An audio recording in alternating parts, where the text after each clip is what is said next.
I was reborn, back to the day before my wedding. The first thing I did?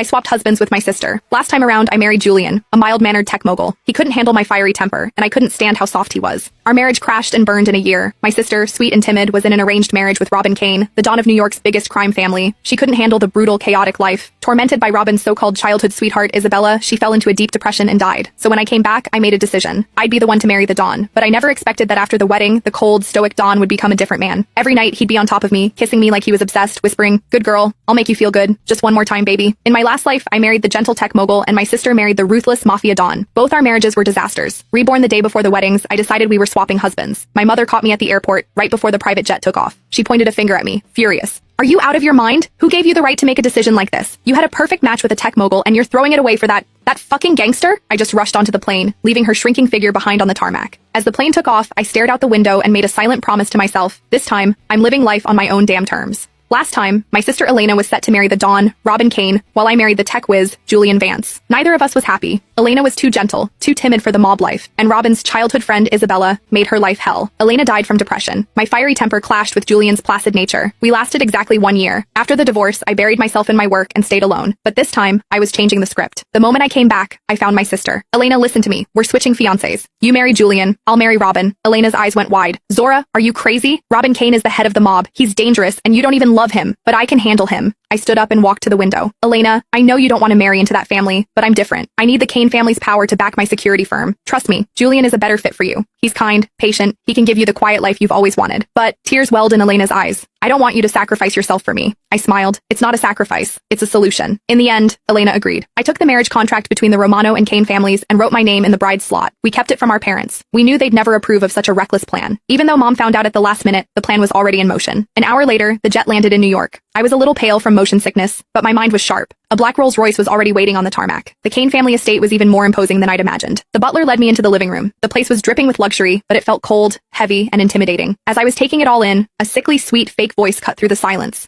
"Oh my, what's that smell? Is someone wearing cheap perfume?" I looked up. 2 people were standing in the doorway. A woman in a ridiculously expensive Chanel suit, looking so delicate a breeze could knock her over, and the man beside her, tall, stone-faced, radiating danger. So this was my future husband and his childhood friend, Isabella. I didn't have time for her bullshit. I stood up and walked straight toward the man. Isabella was clearly not used to being ignored. Her smile froze. I tossed the marriage contract onto the table without ceremony. "Robin Kane, I'm Zora Romano, your fiancé. The contract's right here. If there are no problems, show me to a room. I need a shower and a rest." Robin's eyes flickered from the papers to my face. He said nothing. Isabella looked horrified, probably because she'd never seen anyone speak to the Don like that. She tugged on his sleeve, her voice full of hurt. "Robin, I don't think she likes me. If she'd pulled that on Elena, my sister would have been stammering apologies. But I'm not Elena." "And who are you?" I cut her off, my voice late.